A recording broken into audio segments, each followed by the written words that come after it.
This is the Acts 2028 podcast, where two young Church of God pastors discuss the challenges and victories we face in leading revitalization.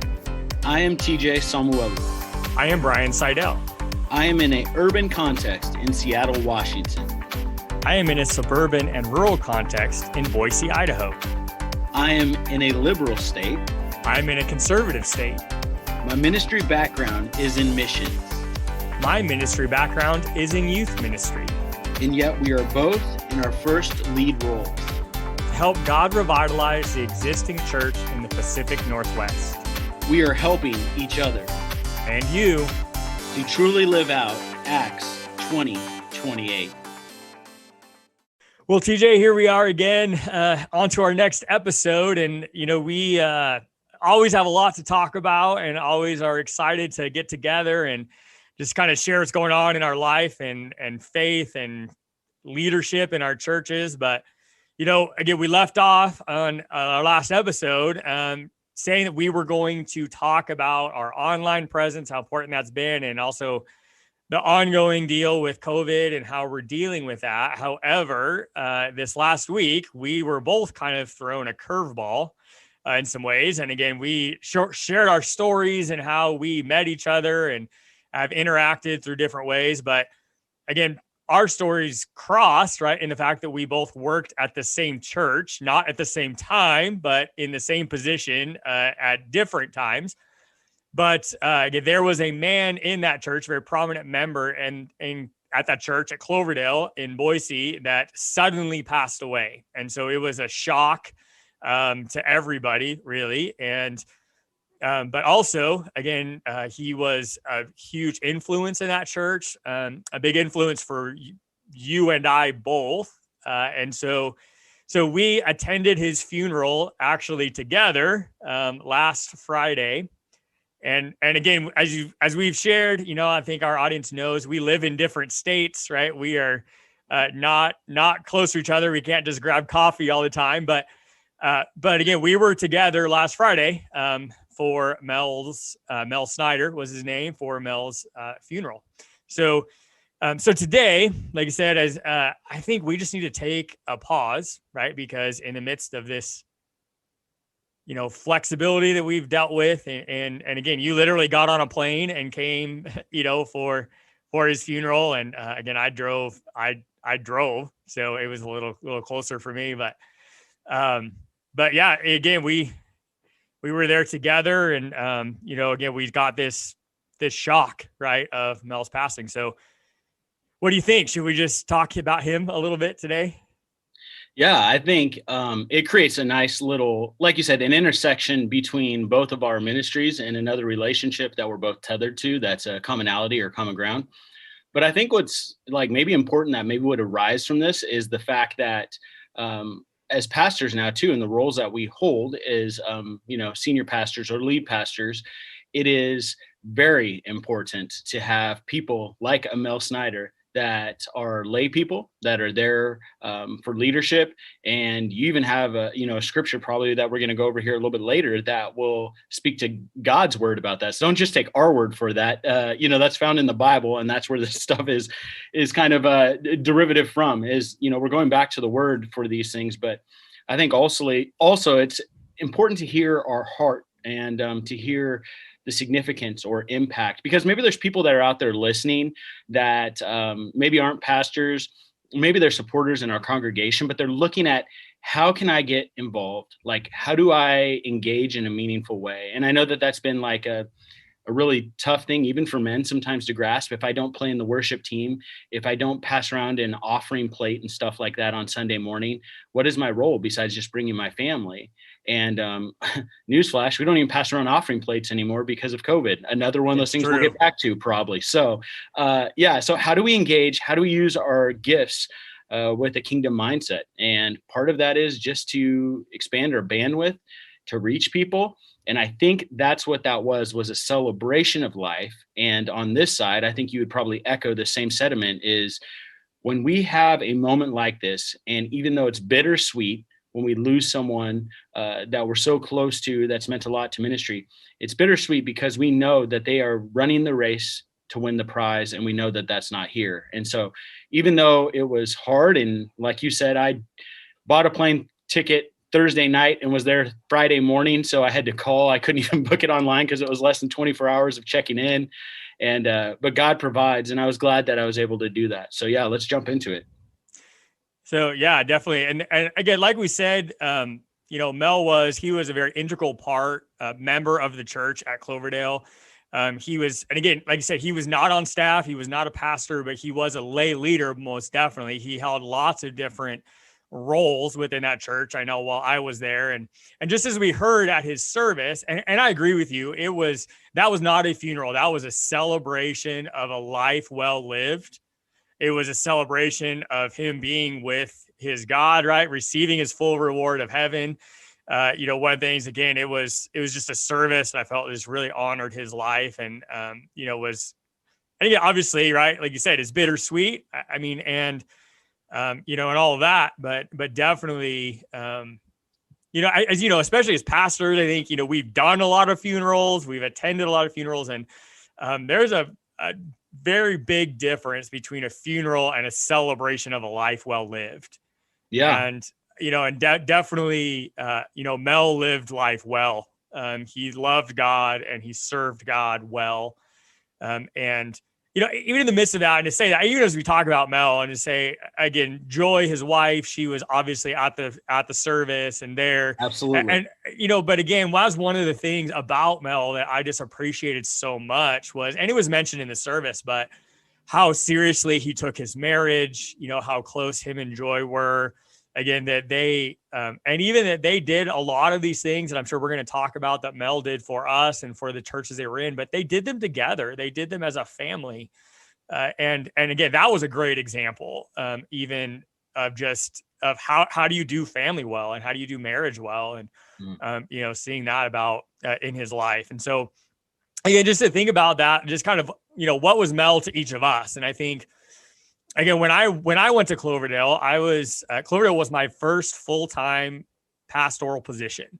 And so I'd served in other churches. I'd been in paid roles, but like internships and different things. But like I said, Cloverdale was my first full-time paid, so quote unquote professional position, right, as a youth pastor. And when we got there, they said, literally, I was single when they hired me there. I mean, I got married a couple of weeks later, but technically I was single when they hired me, right? I got married and we just kind of moved into this new season of life and ministry there. But Mel, again, was one of those people that was just kind of an instant friend. Like, he was there to welcome me. Obviously, other people in the church were very welcoming and things like that too. But Mel was a guy that, like I said, he served in a lot of different roles and things, but he became kind of an instant role model for me. I mean, because he was, obviously a lot older than me. He was, further down his road of faith and of experience. Again, he grew up in a pastor's home, and so he kind of understood what that life was like. And I think literally from the very beginning, Mel spoke into my life in ways that, again, I value very highly. And again, he supported in so many ways. I mean, he's a very generous man. And again, that's kind of one of the things that everybody knew, right? Because again, he was a very successful businessman. So he had, means to help and to donate and give, and he did that a lot. But it wasn't just financial. Like I think about Mel and Joy, they were always there of like, if there was a need, like they were there to meet it. And again, we talked the other day, and I think I remember telling you that there was a point where, again, we were, newly married, young couple, like just starting out in our careers. And in fact, when we started Cloverdale, my wife was still in college. She was a year behind me. And so again, we didn't have a lot of money. We didn't have a lot, and there were different struggles that came along. And again, how we pay youth pastors in the American church is a whole different, topic that we'll have to talk about at some point. But again, we didn't have a lot of money. And I remember at one point, like our truck broke down, like literally the transmission goes out in our truck. And, we didn't have any money to fix it. We didn't have, and, of course we were out. And again, there were other people in the church that helped us to pay for the repair of the truck.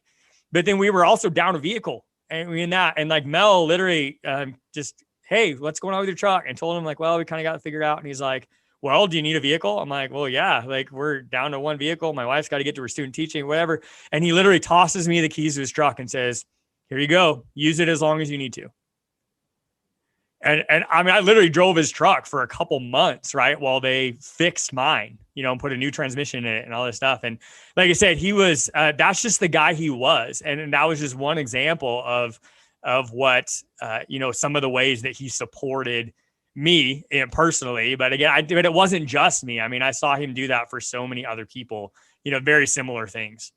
Yeah, and maybe the word that I would use to describe that is like I would say wholeness. Like, so we touched on the financial aspect, but I think, I'll maybe focus on a couple of other stories that came through the celebration of life that we just talked about was, and very apt that you say that joy was a part of that. And to be successful, like pause, break, a little part here for our wives, like, I think we can both say we wouldn't be where we were without our wives and absolutely able to do what we're able to do. So yeah, first and foremost, I'm glad you put joy out there, that's not just having joy in your heart, but in Mel's case, joy is your wife. And so, yeah, we had those things going there. And, some of the things that I think, and when you use that word wholeness, we know that biblically and stuff, although we focus sometimes on the financial need because that arises so often in the church and, just with people in general.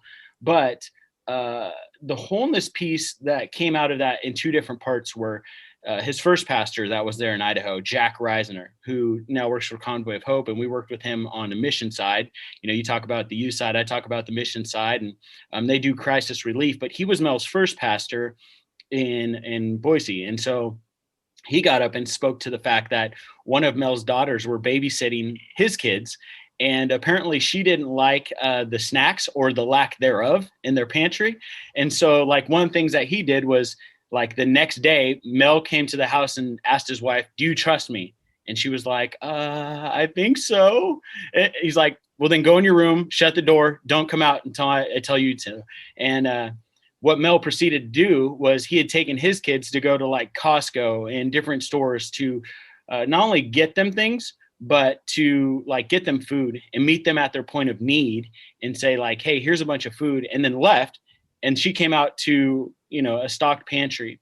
I think, we talk about the intersection of Cloverdale. I think of one of the, reasons of going was Tommy, Pastor Tom. He has such an influence in his life. We talk about where we're at, starting in our 30s, taking on these established churches. That's exactly where Tom was when Mel came into his life.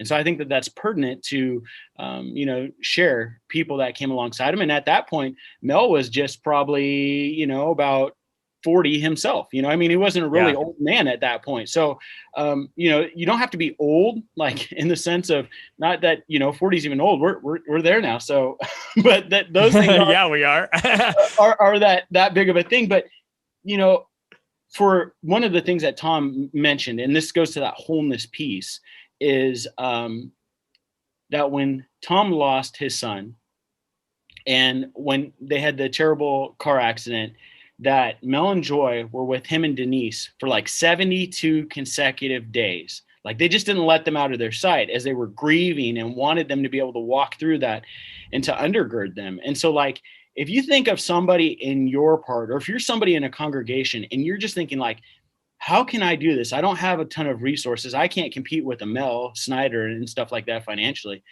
Man, being present. Like, I think that's where you're talking about. He did all of it. And that's where wholeness comes in. Like 72 days of like, hey, I'm not going to let you fail. You are my pastor. I understand that you're human, that you have weaknesses, and I want to be there for you. I want to step in that gap for you.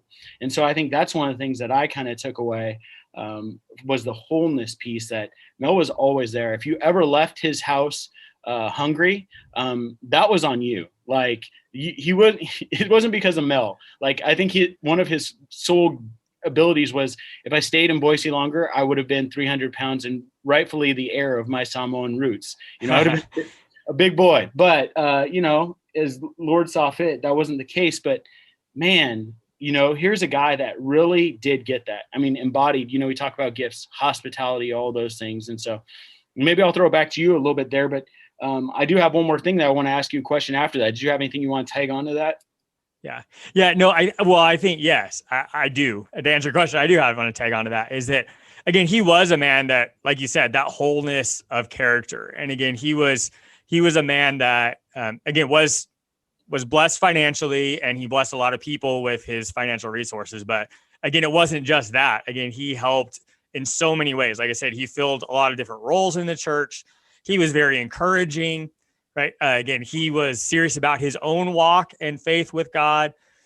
You saw that embodied again, like we mentioned, his marriage and his family and his roles in the church and all of these different things. And I think there was, again, and even at the service, those that spoke shared a lot of different, phrases and taglines and things that Mel said to them, and kind of, all of those things. I remember one of the things I remember Mel saying so many times was, "Don't rob me of my blessing." And, again, he'd offer to pay for something or offer to, use this or go that or take you on a trip or, donate whatever it was. And again, at times it was a little overwhelming, right? To be helped or to be encouraged or to be all those kind of things. And, something like, "Oh, I don't know if I can accept that." Or I don't know if it's, that's too much or, whatever. And he would always say, "Hey, this is my role, is to do this, to help you. So don't rob me of my blessing," right? Because God's led me to do this. So let me do it. Yeah. Right? And again, that was always a huge encouragement. And I think, one, not just from that side, but again, being obedient to what God leads you to do. Yeah, absolutely. Right. And again, like you said, whether it might be financial, but most likely it's not financial. It's probably the time you give, right? Or the companionship that you provide, or the support you give, the encouragement, the prayer that somebody gives, whatever that would be. Is that it, again, do what God leads you to do. Like, and you receive the blessing from fulfilling that. Right. And I'll throw in a couple other trigger words there, and I'll throw in some of those phrases that we heard at the celebration. But I think first and foremost, like one of the funny words that, Pastor Tom and I would laugh at was when Mel had to go to the bathroom, he said he had to void. I don't know if you remember him saying that, like he has to go void.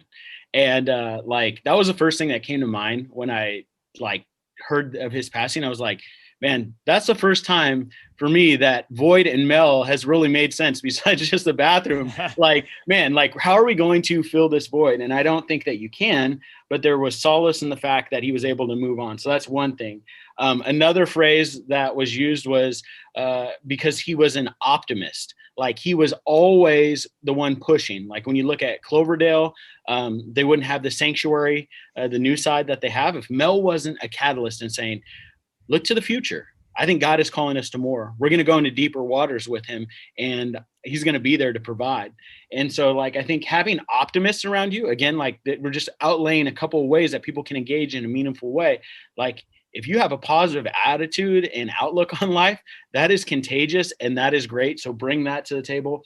And kind of the phrase that went with that was, you can't shoulda, right? You can't shoulda. And can't shoulda means you should have done this instead. So you can't do that. You either step forward into that fullness or that grace, or you take that shot and you live with that. And so I think in sports, being sports guys, we love those guys that want to put that on their shoulders and want to carry that. Side note for my sports team would be, I grew up in the Vancouver area. So Portland is a hop, skip, and a jump. I was about 10 minutes from what was then the Memorial Coliseum, now the Rose Garden, now the Moda Center, and the Blazers. And just last night in a game, Dame hit a big three to put the Golden State Warriors away with 13.7 seconds. We love those guys that are willing to put it on the line to take that shot and take those risks. And he was one of those guys that didn't just do it flippantly. He understood, and stewardship was another part of that. But he did the best that he could, and he was willing to take those risks because he was so connected to God, to his wife, to those things that he knew the risk associated with it. And he'd probably say, he wasn't the best Christian, but that was one of the biggest things. And so here's the question I want to throw back to you that I find also some hope and some solace in is his parents were in ministry. And so they had this thing. And so this was modeled at an early age. And so although Mel passed away, in his 70s, I can work backwards from that and say, we both have sons and a daughter. And like we're looking at this from the standpoint of how do we raise them up and what are they being modeled and how will they take on that? And that gives me a lot of hope that what was being modeled to him as a PK and things like that from that standpoint, that they were so important. So that gives me hope for my kiddos as we look forward to that, of the role that they can play and that what's being shared with them. And it just makes me that much more excited as a father that, man, if my kids can make or understand and make a difference in some capacity, again, maybe not financially, but some of those other ways we've outlined, and I'm all for that. Yeah. Oh yeah, absolutely. And again, I think to that point, I think one of the things that obviously his parents modeled for them, right, was that ministry was their calling. It wasn't their kids' calling necessarily. Right? And just as we mentioned, right, Mel was a brilliant businessman. He was just a lifelong entrepreneur. He was very successful in a lot of different industries. But I think to that point is that he was a PK, but he wasn't forced into ministry, right, because of that fact. Right. They let him live into the identity that God gave him as a businessman, right? Or whatever, right? Again, and I think that was one of the things that I really appreciated about Mel, and why I continued a relationship with Mel, even after I left Cloverdale. And in fact, that's one of the awesome things about just moving across the valley, still being, just in this same area, still in the metro area, was I could still get together with various people, right, from that last season of life. And again, there were some people that, that I'm still really close to, that we talk to all the time from Cloverdale, or, that we met at Cloverdale. But again, Mel was one of those inner circle people for me. And he was a guy that, while I was at Cloverdale, I would see him, on a Sunday or whatever. We interacted on a regular basis. But after I left Cloverdale, when I took Oregon Trail and I came out here, and especially those early years, because especially those early years when the church was small and lots of hard decisions, lots of hard discussions and all those things, Mel was always right there for me. And I had lunch with him on a regular basis, a lot in those first 2-3 years. And like I said, he was a safe place for me. One, because I knew that he understood church. I knew that he understood what a pastor's life was like, because like you said, he grew up in that environment. And I knew that he was going to give me godly advice. And he did that a lot. And like I said, he was one of those people for me.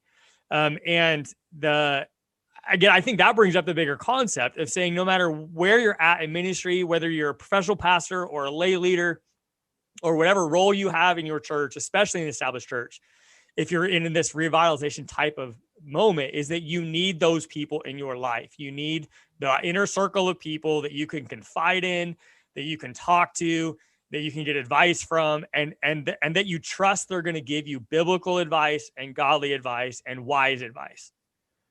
And again, there's, like I said, there's a few people in your life, and if you don't have them, you just need to find them, right? But people that you can turn to. And like I said, one of the things I appreciated was about Mel and him being one of those people for me, especially in that season, was that he wasn't connected to my church, right? But he was also a very safe place, right? And I knew he's going to give me godly, wise advice and or encouragement.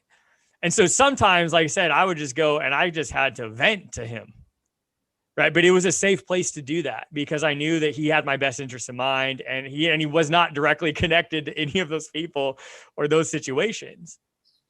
Right. Which, I mean, I think is huge. I mean, maybe we can talk about this at a different date, but we talked about, part of being here and some of those things. And I don't know what your structure is like, and we can save this for a little bit of that, another topic. Maybe you jot it down, but it was like, one of the things that we've done since I've been here in my first year was we've incorporated outside elders, right? So like those people that I know that's more of a formal thing, but you sought that out on your own outside of what would be your normal bylaws. But one of the things that we've implemented since I've been here was, bringing on 2 other elders that are exterior members that give great perspective that, again, aren't caught in the forest sometimes with us. And for those reasons that you just described, we're talking about leadership and those rules, that they can give insight, A, because they have context and background, which you just established with Mel. And then B, they have a passion or love for your ministry or your church or a kingdom mindset. And they want to see these things continue to be advanced. And so like we just had a couple people come on ours. So like R2 for ours are Ben Schuler, who's like number 2 with Natalie with Church of God, right under Jim Lyon. And then we also had Bob Christensen, who was the senior pastor here at this church back in the 80s, before we got what is now known as Fairview, back to the Woodland Park Church of God days. And so he was here, you know, at that point. And then he was also the intern right before I came back in. And yeah, longer story is when I left Vancouver, he went to Vancouver, and then I went to Boise. And by the time I left Boise, I came and tagged him out. So we have this fun little small circle thing again, that I left Vancouver, he went to Vancouver, he came to Seattle, and then I came to Seattle. So we've returned that favor. But I think that's very important, whether that is a formal structure like we have, or like you, encouraging other pastors to go and seek that out, whether it's, you know, a voting member or not, to have an outside perspective, a safe place to share, people that you can lay that out. You know, I describe it like a presidential cabinet. You got to have those people around you, like you said, that you rely on, that, you know, we're going through these phases in our lives, and we've all had, you know, little ones that are like, hey, I love you. And, you know, if you do this, you're going to need like 3 change outfits because your little one is going to have like a blowout, and you're going to be stuck with that. I love you enough to tell you that's what's going to happen. And I love you enough to say, I'm going to be here to help you clean it up. But I wouldn't love you if I didn't tell you that was going to be the outcome. And so, I mean, again, like you're talking about being present, being in a leadership role, again, identifying your gifts, your talents, your abilities, and using those. You know, we use the 3 T's a lot of time. And so if we just strictly omit the treasure piece, how do you have time and talent? That might be another way, a measurement for people to say, okay, great, you don't have the big treasure, you're limited in that capacity, but you might have time and you might have a talent, and those are the areas where you can invest. So I don't want us to, you know, miss that part. But yeah, that's a great point. Yeah.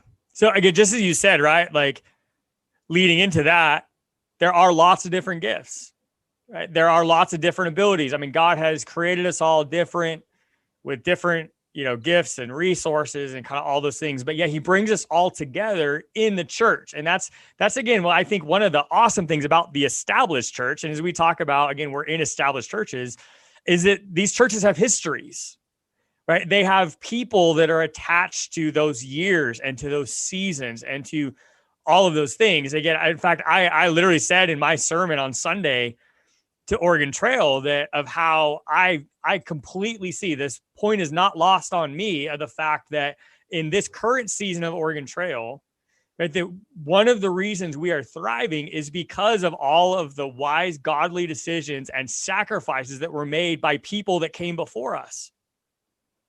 And again, you know, we have been set up for success today because of the history, you know, of the people that came before us. And like I said, that's a very distinct difference, right? Coming into an established church versus a plant or a relaunch, or, you know, whatever the other ways that you can, you know, revitalize a community with God's presence. But, you know, as we get into that, to say again, Mel was obviously one of those people that lived that, right? And that was a part of that in the whatever church they were in. But, and again, we mentioned a couple of times, like we talked right before we got on, that about this passage in Romans chapter 12. And again, this is a passage I actually taught it last night in a class I was teaching in a small group environment. And we read this passage. And when I read it, you know, I literally was still thinking about Mel, and it was like, man, he embodied this scripture. And so I just want to share it with us today. It's Romans chapter 12. And I'm going to read verses 6-9. So Romans 12, starting at verse 6, it says, in his grace, God has given us different gifts for doing certain things well. So if God has given you the ability to prophecy, speak out with as much faith as God has given you. If your gift is serving others, serve them well. If you are a teacher, teach well.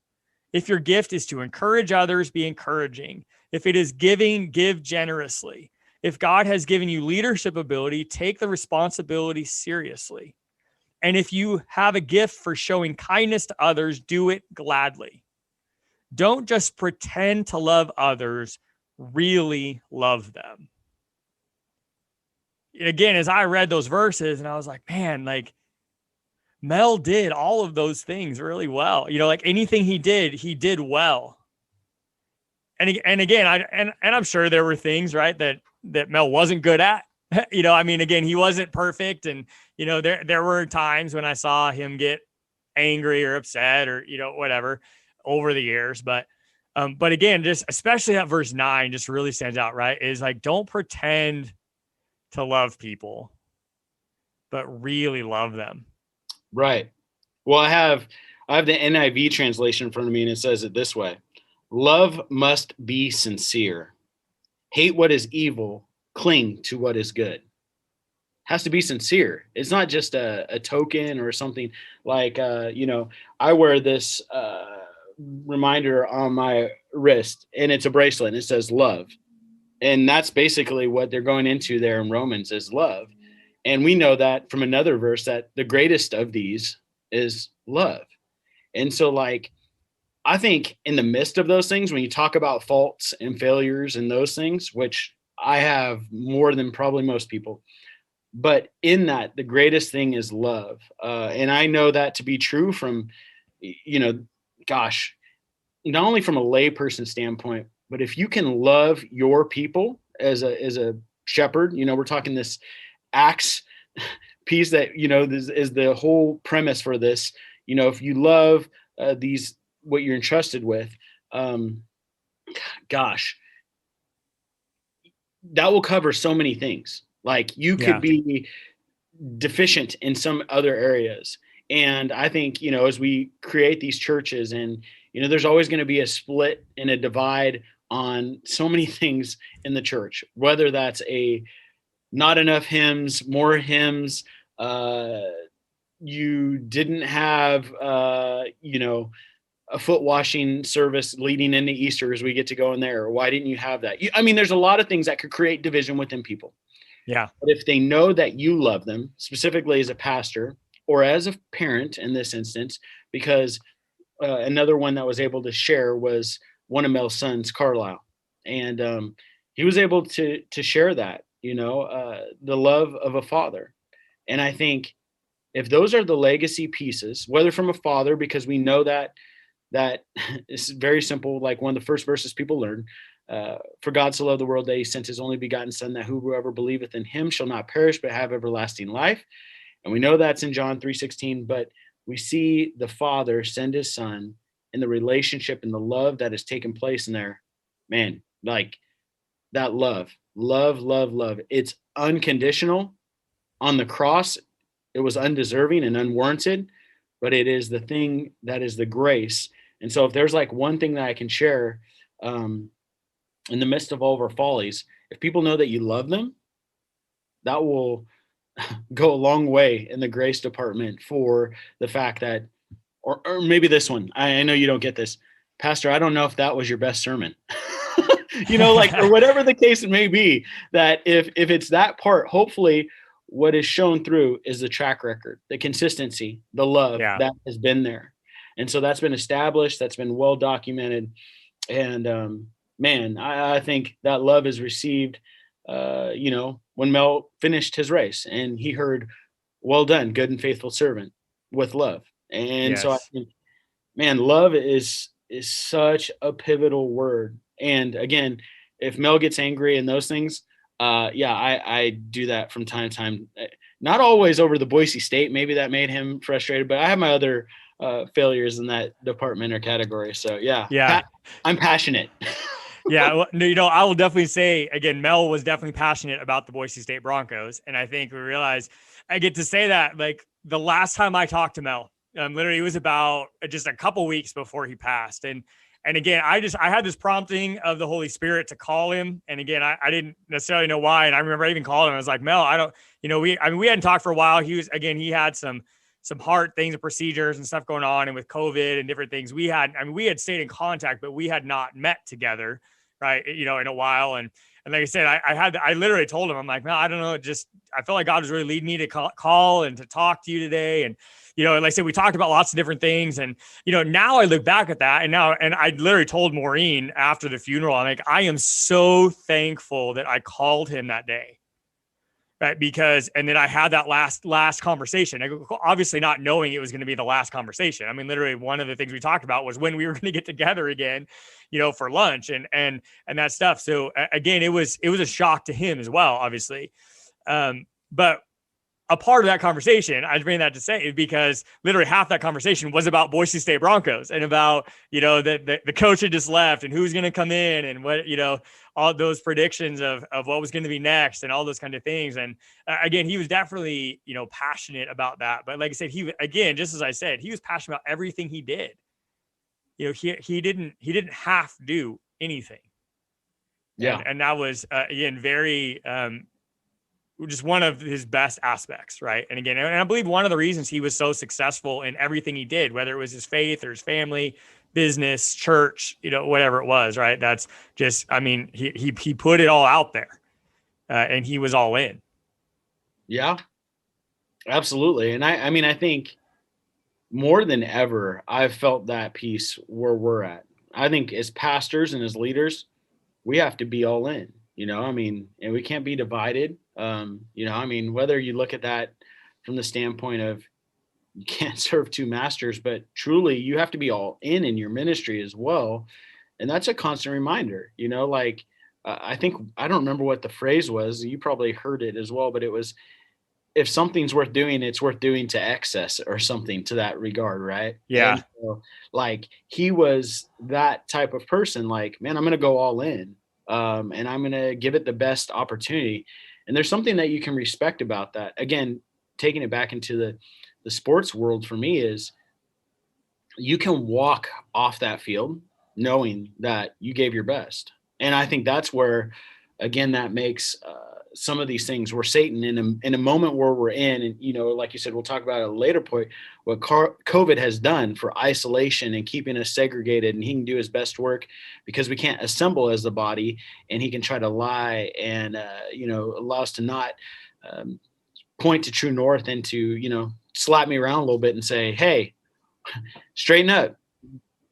We may lose this battle, but God wins the war. And, so I think he was an epitome of that. And so, man, I pray that, as much as one leaves us, maybe even, a cry for the future would be that God would continue to raise up more people like this in the church, for pastors, that they know that they're valued, that they have significance, that if you need another moment, that if they're helping in a difficult time with these revitalization parts, maybe they're having and being called to part the Red Sea.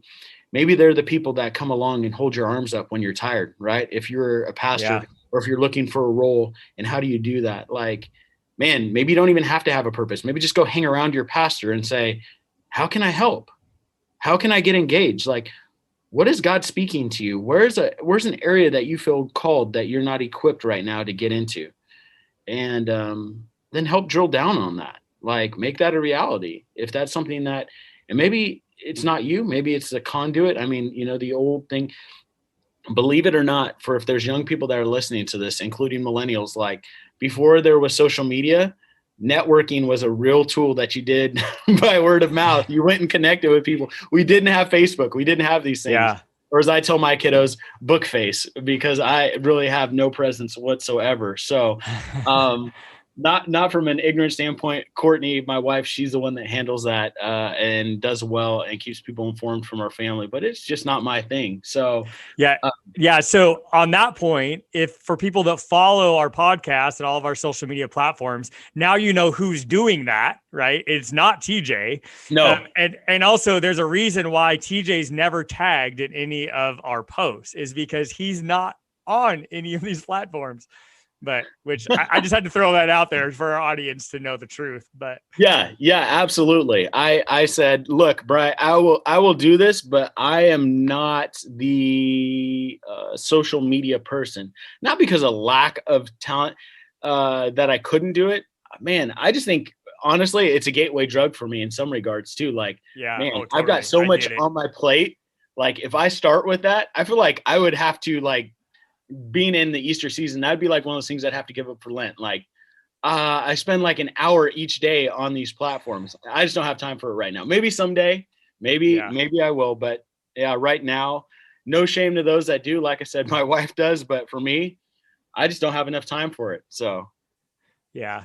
Well, but it's actually, though, that brings us to just exactly where we were going to start this episode, but didn't. But now lead us right back to where we were from the last one, is talking about online presence, right? How that's, and also about how we have dealt with COVID. And again, that was one of the things that we talked about even after the funeral and being together. And it was odd because I think for both of us, being at Mel's service, that was the biggest in-person gathering that either one of us have been a part of in over a year. Correct. Right? And so again, just kind of the weirdness of that, and like how, again, everybody's in masks and like that kind of thing, but it was, and I agree with you. I mean, I know you said that it was weird. It felt weird to be in a room with that many other people. And so anyway, again, I guess we're going to start episode 4 with that again, how we have dealt with COVID personally and in our churches, and also our online presence and social media, why I'm on it, why you're not, what it looks like for our churches, kind of all of those things. But, again, thank you for listening. But again, if you're there, if you're a pastor, if you're a lay person in the church, whatever, I hope that you guys have learned from our conversation today, right, about that we need all of these roles, and that whatever your role is in the church, do it all the way. And that you are needed. Again, you are where you are because God needs you there, and he has equipped you to fulfill the role that you need to fulfill. Again, whether that's the pastor, whether that's a board member, a teacher, or just a faithful member who is there supporting those in those roles, you are needed, and do it all the way. Absolutely. I agree with you 100%. Acts 20:28. So guard yourselves and God's people. Feed and shepherd God's flock, his church, purchased with his own blood, over which the Holy Spirit has appointed you as leaders. The Acts 2028 podcast is a broadcast production of In His Grip Publishing. Our theme music is Achievement by Giovanni Bruno. We'd love to hear from you on our social media accounts or through email. You can like us on Facebook and follow us on Instagram at Acts 2028 Podcast. Or send us an email at acts2028podcast@gmail.com. Please subscribe on your favorite podcast platform, leave us ratings and reviews, and even give us your email so you can be notified of new episodes. Thank you for listening, and until next time, we hope that you will lead wherever God has put you, and together we can all live out Acts 2028 as we serve in the established church.